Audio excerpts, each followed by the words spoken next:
Hello, my name is Barb Smutek, and this is a SAMHSA Native Connections recording.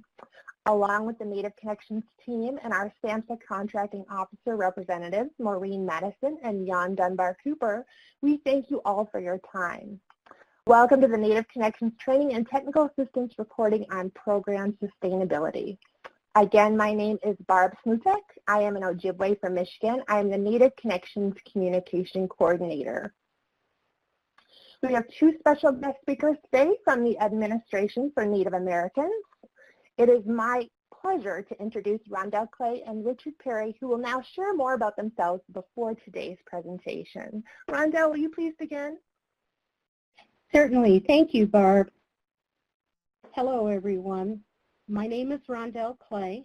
I'm Assistant Wahpeton, Dakota from the Lake Traverse Reservation in South Dakota. I have been a training and technical assistance provider for the Administration for Native Americans for almost 18 years now. So I enjoy my work with ANA, and I hope that we can pass on a few things that we try to teach our folks over there. Richard, let me put it on to you. Thank you. This is Richard Perry. I'm the Outreach and Technology Specialist with the Alaska Training and Technical Assistance Center. And I'm Gwich'in-Athabaskan and Yupik living in Alaska. I have over 12 years working with Native organizations and nonprofits, including South Central Foundation and Cook Inlet Tribal Council, both in Alaska. My work history includes serving as a GD instructor and manager, later taking on the role of managing the Career Center and Job Services. More recently, I worked as a technical and grant writer, as well as public relations. And that's about me. So I think we'll go ahead and begin with the presentation. We'll go to the next slide, yeah? So today we're going to be covering three main goals.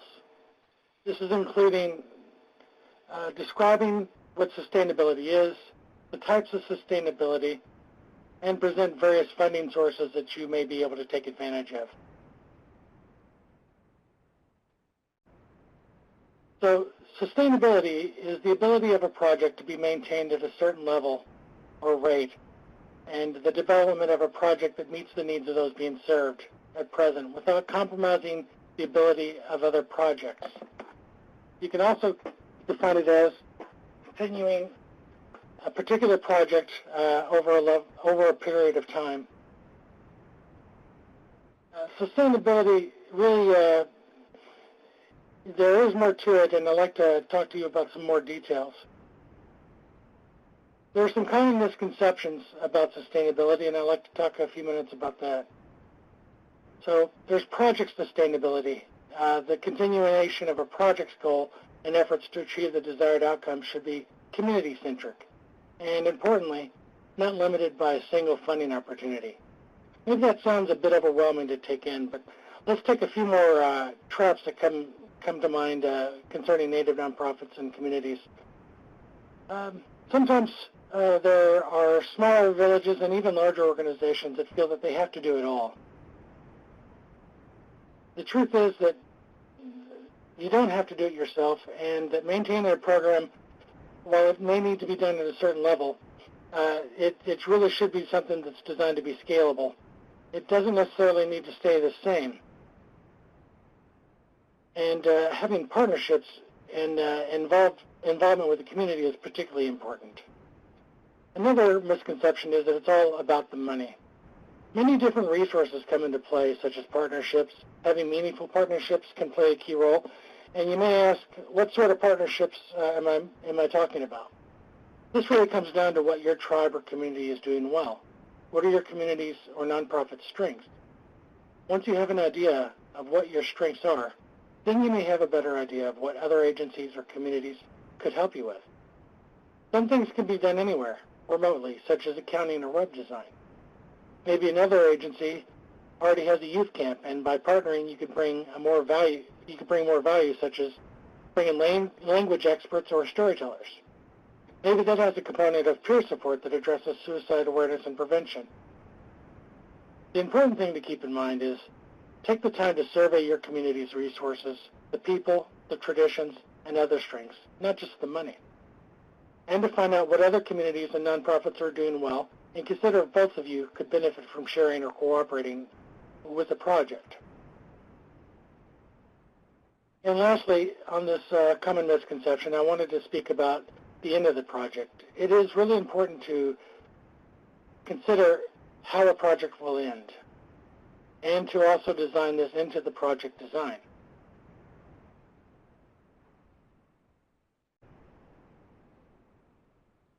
A little more about sustainability. I wanted to make sure just to provide a brief overview, and then I think I'll ask Rondell to expand on this. So you see the slide here, we have a nice little graphic. Organizations are made of projects or services, and one type of sustainability is institutionalization. Institutionalization is a plan that incorporates key elements of a project into the ongoing operation of your organization, having multiple services structured around common goal or mission. Then next we have leverage resources, like partnerships that we spoke about. External partners will take on all or specific project elements. Then there's program income. Maybe your organization or community can market certain goods or services that the project will produce. Earned income after paying the bills can be used for unrestricted funding. That's the best sort of funding, right? Unfunded. And then finally, we have programmatic funding. And this is more long-term program grant dollars that are secured. Ideally, these would be from multiple sources. And Rondell, I'd like to ask you if you would maybe expand a little bit on these. Okay, not a problem. What I'd like to do is talk to you a little bit from an A&A perspective. A&A has funded projects, and keep in mind they only fund projects. They do not fund long-term programs. Long-term program would be something like Head Start or child care. What A&A funds are individual projects that are either going to enhance services that are already provided by a tribe or a Native organization or village, and they also provide services that, or provide money for projects that are going to help address a condition in the community. So when we talk about institutionalization, a couple projects come to mind. One is developing curriculums in order to boost the local capacity for human resources, for case intake work. It may be a set of videos, training videos that might be used after somebody is hired to orientate them to the organization and the work that they're going to be doing for the organization. It might be developing a computer software that is tailored just to the tribe or organization so that they can do comprehensive intake, and once a client is in the system, even if they go to a different part of the system, you know, from social services to WIC, for example, their information would already be in the system and they wouldn't have to fill out forms each time. So those are the kinds of things that you can use with institutionalization. Next, we have leveraged resources. And as Richard mentioned, leveraged resources is looking at projects or programs that are already on the reservation or in the community that would help to enhance services that you're looking for, and they would be provided by these partners. Keep in mind, when you're looking at partners, you need to keep a good relationship with those partners, communicate with them often, and a partnership is give and take. It's not one-sided. If you're going to approach somebody to help you, you need to be willing to do something that is going to help them in return. So just a word of caution. Leverage resources is a very good way of bringing in services or expanding what you're doing, continuing it on. Program income. Program income through sales could be through sales or services or fees after a project ends. And the reason why I say after a project ends is because depending on the agency that is funding the project initially, you may not be able to hold your program income, not spend it until after the project is ended. They may require you to spend any program income earned immediately while the project is going on. It's something that the contracting officer or the grants officer, would put into your notice of grant award as how project income can be spent. But I've seen it happen a lot. I've seen a museum that's starting up. They're putting together displays and such so that eventually they'll open up a community museum.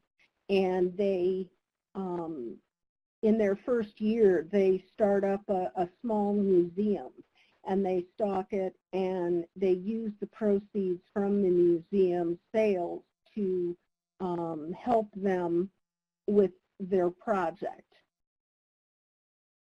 Next, we look at programmatic funding.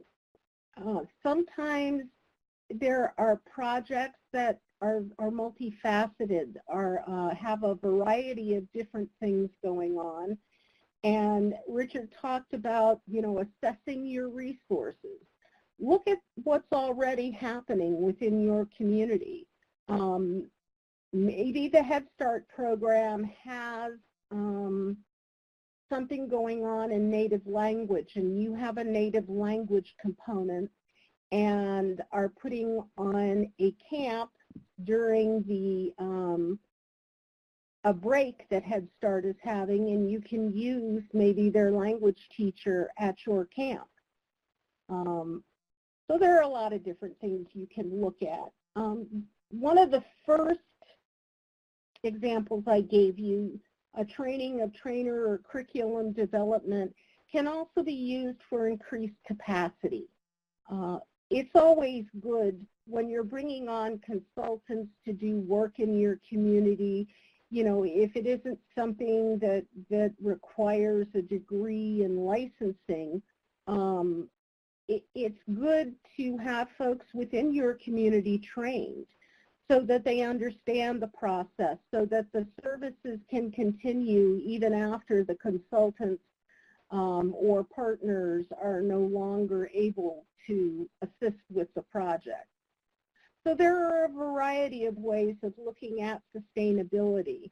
And I think one of the more important things that Richard talked about at the beginning when he was talking about misconceptions was that, you only have to worry about it at the end of a project. There could be nothing further from the truth. You really need to start thinking about sustainability in the planning phase of the project that you're about to or that you're requesting funding for. so that you can build activities into that project for sustainability. It makes it a heck of a lot easier that way. Alrighty, Richard, I've given my examples. It's back to you. Thank you. So from the beginning, having some idea about how sustainability will look for your tribe or your community, this will help guide the activities, the evaluation, and data collection during the project. Maybe you're thinking that your community or tribe isn't there yet. Moving from an organization that is reactive versus having a meaningful plan for a project and for the tribe makes all the difference. Other tribes have grown their capacity from where you are today. It can be done. Sustainability doesn't just happen. It comes from a well-thought-out plan and is developed during the initial project design. Piece by piece, and with partnerships that make sense, the project may be a great idea, but keeping it alive into the future takes a lot of work. Having a project design that is driven by a specific project goal, taking the time to assess what your tribe's resources, and how these can be sustained through diverse funding sources, and finally, how they can be conceived of as a long-term goal. Here are a few key takeaways. Make sure, again, and I'm repeating myself, that you have an idea of what sustainability will look like for you, and have an idea of what activities, evaluations, and data collection will be happening during the project. You're going to want to know where you're going and what you're seeking to achieve with the project.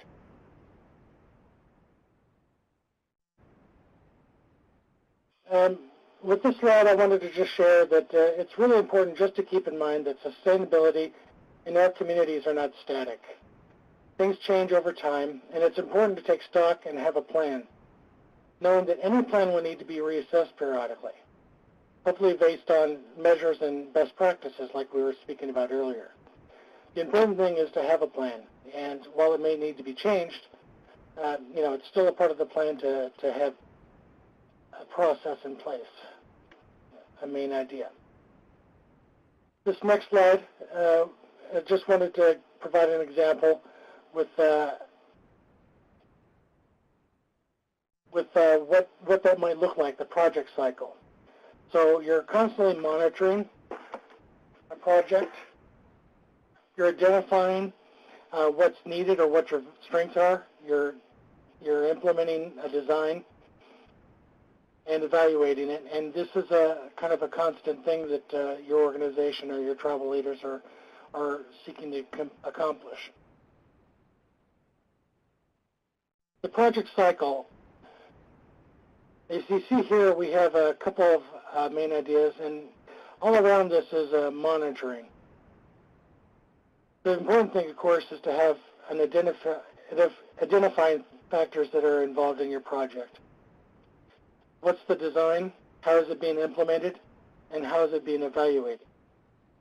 These things are all crucial and important to keep monitored as you're moving along with your project cycle.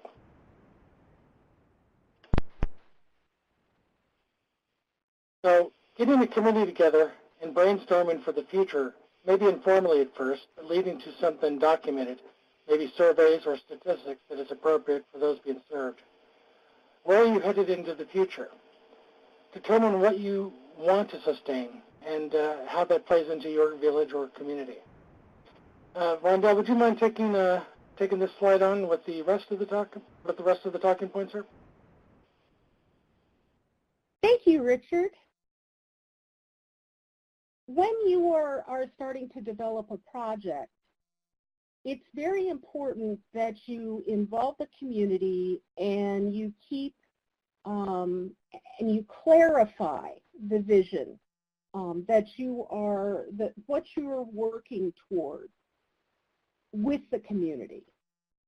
ANA has found, after giving out many, many grants over many, many years, that the most successful projects, regardless of what kind of project it is, native language or social and economic development, even environmental regulatory, the key thing is community buy-in.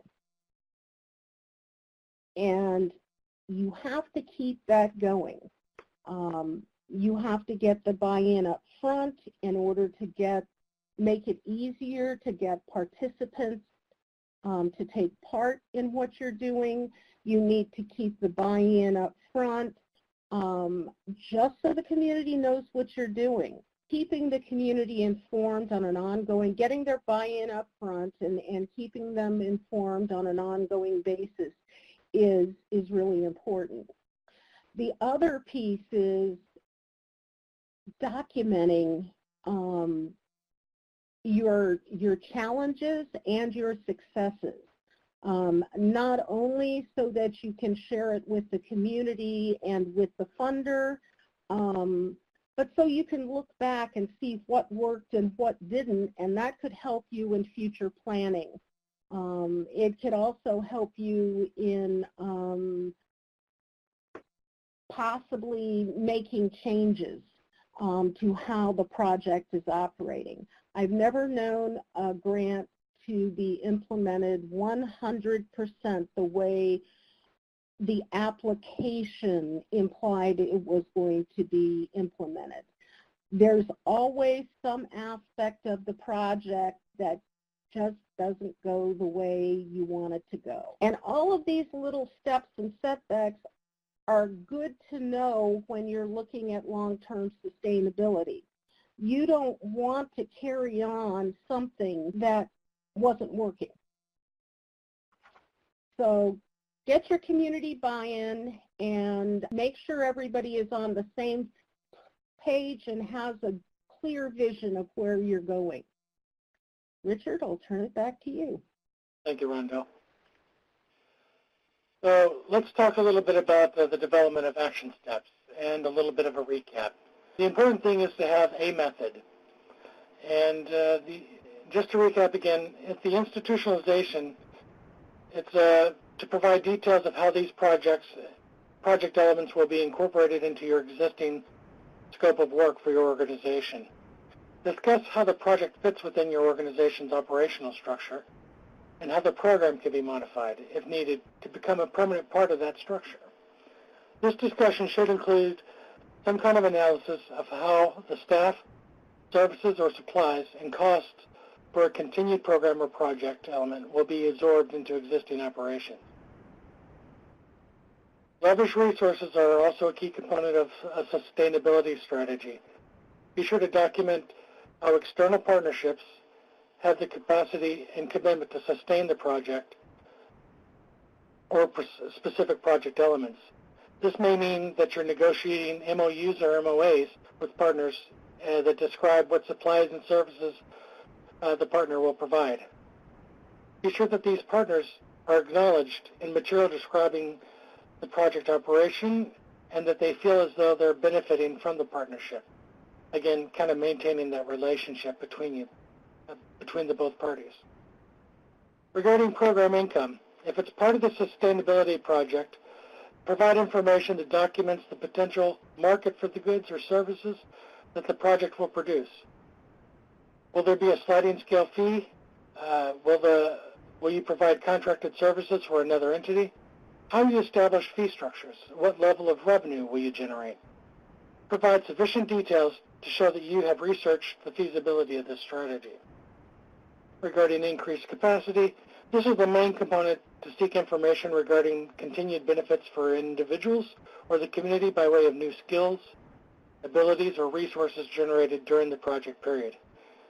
You're going to want to be sure to capture data and show that the successes of how this new capacity will be used for the greater benefit of the community and the achievements overall. This may be used as part of the marketing materials to gain support for other types of sustainability options as well. And finally, program funding.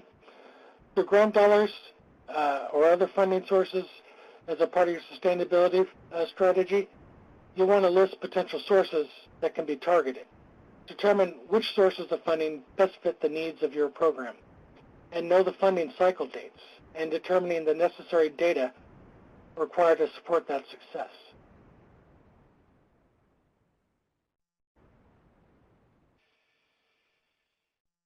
So next up, I think we'd like to get a little bit more into ANA and some specifics about that. So if you're not familiar with ANA, we promote the self-sufficiency for Native Americans by providing discretionary grant funding for community-based projects and training and technical assistance to eligible tribes and Native organizations. ANA's vision is Native communities are thriving. And you can see here that we have our ad address. What ANA funds? So ANA funds community-driven projects. Projects that address community-selected conditions, projects that are well thought out and explained in the application, a project that has clear objectives and outcomes, projects that are using existing community resources in addition to ANA resources to successfully implement a project, and projects that clearly address the purpose of the funding for which the application is for. So Rondell mentioned earlier that there's a difference between project funding and program funding. And I'll just reiterate again that the difference is that projects are finite and service delivery centered. They have lower funding amounts and focused approach and smaller impact. This is in contrast to programs, which are ongoing services with higher funding amounts, a broader approach, and a greater community impact.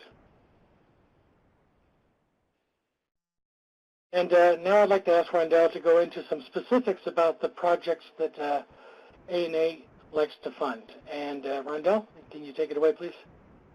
Sure, thank you, Richard. Okay, so we're going to get into some specifics. As you can see from the slide, I have singled out social and economic development strategies. And the reason why I've done that is because that is the funding opportunity that most closely matches or that funds projects that might deal with substance abuse, with mental health issues, social service kinds of programs. We've got 3 that fall under that category: the National Social Economic Development Strategies, or SEDS, and that can be up to 3 years. They fund in 12-month increments, and you can request a maximum of $400,000 a year, a budget year, from ANA. Now keep in mind, you're not going after the money. You're going after what you need in order to get your project successfully implemented. And you're going to have to justify every single dollar that you ask for. And also keep in mind that there is a 20% of the total project cost match that is required. Now, this match does not have to be in cash. It could be in goods and services from partners, or SEDS, unless it is allowed by legislation. Other federal government funds cannot be used for match. Okay? Now, if they lose their designation as federal funds, such as compact funds and 638 funds, then they become tribal funds once they're sent down to the tribe. So you can go ahead and use those. And there are some other funds that are possible to use.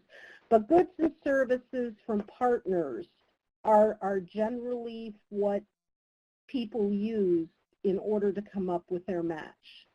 And we have the iLead. iLead is been in existence for the last 2 years, and it's about building leadership capacity in our youth, our community youth. Now, there are 4 domains. At least one of the domains need to be addressed in the project that you're applying for. Leadership is one, education is another, economic or career development is another. So basically what they're trying to do are to provide opportunities for, number one, youth to have a say-so in their own path, but to get the support necessary from the community to develop skills that are going to help them become the future leaders within the community. There are other competitions, but those are the three that would be most relevant, I believe, for you all. Now, what you're seeing in front of you is a very non-culturally specific timeline. It is very linear, but it shows you, it gives you a good idea of all of the different steps that need to happen when you're thinking about developing a project. And notice that the very first one is community strategic, well, down at the bottom anyway, is community strategic planning.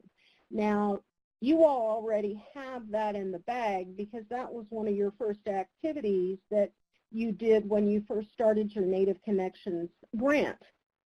So take that document and dust it off and take a look and see what sections need to get some, that you may need to get some more current information on. You know, remember, keeping the community involved is key in this. So use surveys, use community meetings, use the local newspaper, use flyers hung in the gym, whatever your best methods of communication are within your community. And get the process started early because it does take a full, at least a year, and that's cutting it short. Okay, Richard, let me turn it back over to you. Project development timelines. Here's another kind of version of project development timelines, and this is more cyclical. No one really knows your tribe like you, and I'll be largely using a few examples from our communities in Alaska. Well, there may be common activities taking place, such as community strategic planning or conducted community planning, or documenting and deciding what to apply for as far as grants, or how you're going to apply for it, and when you're going to apply for it. That is all, of course, up to you. For some, that may feel somewhat overwhelming. And I'll share, other tribes may be doing, you know, when it comes to our lifeways or our culture, many of our cultures have been doing this for the last 10,000 years. And I mean that legitimately. So sometimes making a community plan and framing it into a Western model can seem somewhat nonsensical. And sometimes that exactly is what we are asked to do. It can be really difficult to consider a way of life or tradition that your tribe has been doing forever and describing that history in 3 or 4 paragraphs, right? So how do we fit a tribal tradition we have been doing into a project activity or grant application? Well, this is something that you want to keep in mind. This webinar is about describing sustainability and the types of sustainability and presenting various funding sources. ANI is one of many funding sources, and we hope to encourage you to consider applying for our funding opportunities. But when it comes to sustainability in general, if it's a project or a program, or if you're just starting a new community plan or trying to continue something, it's important to consider a diverse pool of funding sources. And this also means taking into account what your community is engaged in throughout the year. In Alaska specifically, if you look at our cyclical calendar here, you see that there are all sorts of animals that we're typically engaged in subsistence hunting and gathering. This Alaska is a really broad place. We have 5 major weather regions, and we do a lot of different things at a lot of different times, and this is just a broad approach. Fishing, walrus, you know, whales, caribou, moose, geese, ptarmigans, all these are, you know, looked at different times of the year. And then you want to also take in consideration, when is your tribe meeting, when is your tribal leadership meeting, or when is your board of directors meeting, and when is the opportune time to not only consider applying for a grant, but when is the most opportune time to also do things like a survey or gathering information or asking questions of your community. So this is just to give you an idea of kind of a more Alaska Native or Native approach to a project development timeline that takes into consideration everything that your community is engaged in. So I'd like to introduce you now to a little different idea about funding opportunities. Now, ANA is a great opportunity, like we said earlier, and it is pretty competitive. And I'd like to introduce you firstly to the Foundation Center. And we can provide you with the address, but if you do a Google search for Foundation Center, you'll find that it's data.foundationcenter.org. And this is a place that I and many others begin their searches for some grants and foundations. And I'd like to share a little bit about local funding opportunities. And for us in Alaska, here are a few examples. So we have the Alaska Mental Health Trust Authority, and here are the specific date frames for those applications. It's available from June 1st to later in the June month of the following year. An organization called the Alaska Pipeline, which is an oil and energy industry place, they have a match and grant funding for local areas that their organization works and lives in. One thing that you may not take into consideration is places like Walmart or Target or Fred Meyer's. These types of places often have managers who have discretionary funds that they can provide, based on their choices as a store manager. These are really small, typically smaller grants, say anywhere from a couple $100s to a couple thousand, maybe as much as $5,000. And these are more easily accessible types of funding opportunities, and definitely a good way to start if your organization or community project is just starting. The state of Alaska has presented the STEP grant on a frequent basis, and it's generally released in April. Your state may have some kind of general funding as well that provides opportunities for things that might interest your tribe or organization. And one more thing that I wanted to mention is the CIRI Foundation. If you're not familiar with Alaska, don't worry, you don't need to be. We don't really have reservations. We have one, but we don't have reservations. We have corporations that are established by Congress, and those are called Alaska Native Settlement Claims Act organizations, or ANSCA corporations. CIRI is the South Central Region one. The CIRI Foundation is a nonprofit that was established to provide initially economic or scholarship money for students. It later expanded to include arts and cultural activities, and now they provide a significant list of resources that they are in charge of that funds dancing events, culture camps, carving, beading, all sorts of different types of artistic opportunities. And this type of funding is fairly easy to apply to, and it's done on a quarterly basis.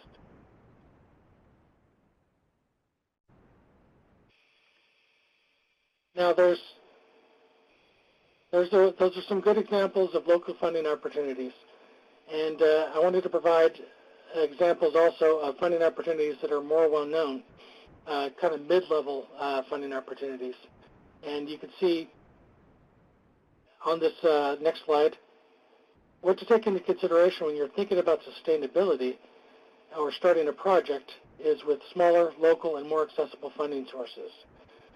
And with these, you can show these mid-level type of foundations that your organization has a history of managing grants or foundation monies well. Also that you have, hopefully, tracked the successes that you've had. Some other kind of mid-level opportunities that we wanted to mention was things like the Bill Gates Foundation, the Native Americans in Philanthropy, the Bush Foundation, the Kaiser Foundation, the Robert Woods Johnson Foundation, and the MacArthur Foundation.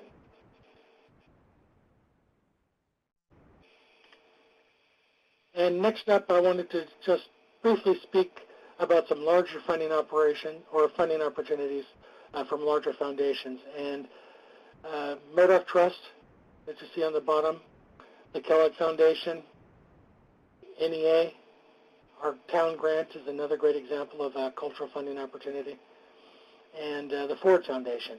And these are all nationally well-known foundations, and ANA is another kind of funding opportunity that's along the larger organizations that provide that.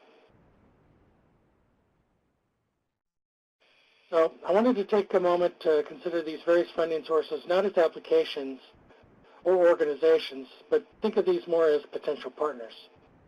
Some of these larger foundations on their web pages share that there's no application. Maybe that doesn't make any sense. They have this foundation and they don't accept applications. Well, the fact is that some of these larger places, they come to you. Maybe some of you are hesitant to think of the Kellogg Foundation or the foundation like Ford coming to you. But as a matter of fact, as part of ANA, as an outreach specialist, and Rondell as well, who represents East and West region of the Training and Technical Assistance Centers, we're here today. And we are here, and we have come to you. And this is the start of building a relationship with us. ANA is more than just a funding opportunity. We provide a lot of different support. We're going to talk a little bit more about that in the slides to come. So ANA, the Training and Technical Assistance Center, a little bit more detail about that.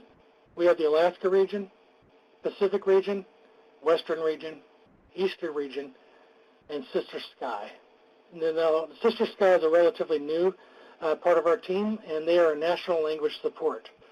What they do is they provide national language support, and it's free, just like all of our services to the tribes or communities.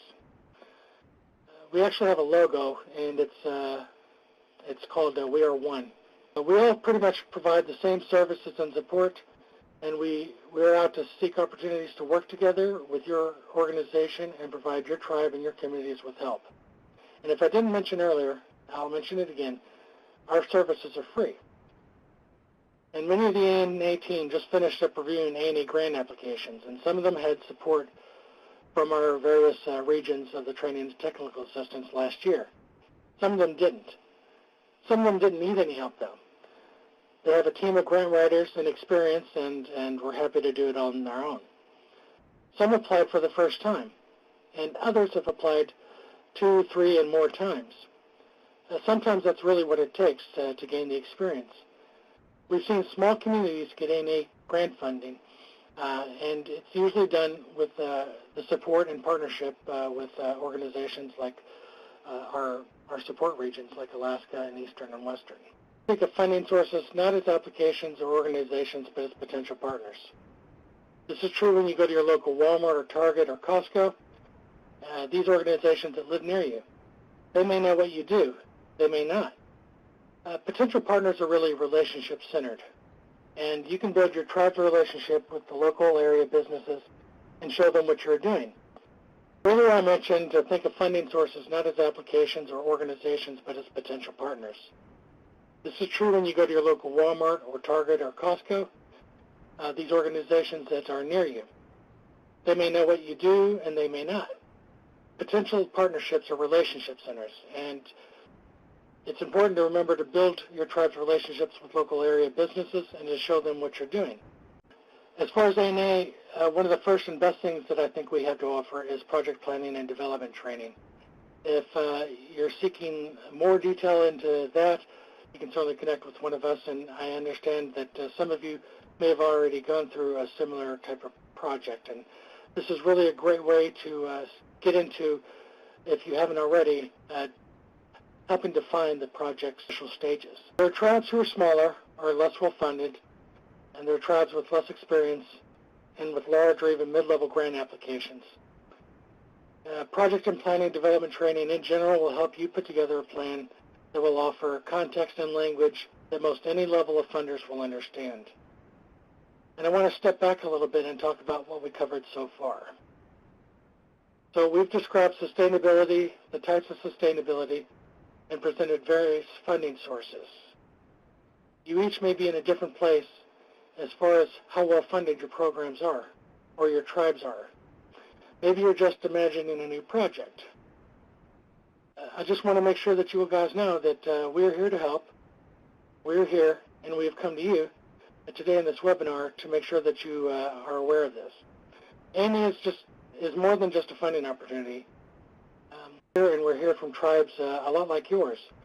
And I think, Rondell, you are actually from a tribe reservation.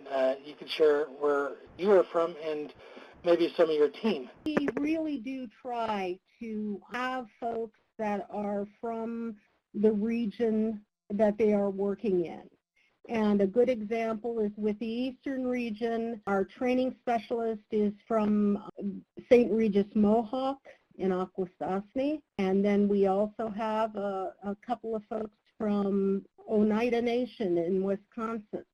And of course, I'm from Wahpeton, Lake Traverse in South Dakota. The Eastern region runs from North Dakota down to Texas and everything east. So that leaves the rest of the United States for West.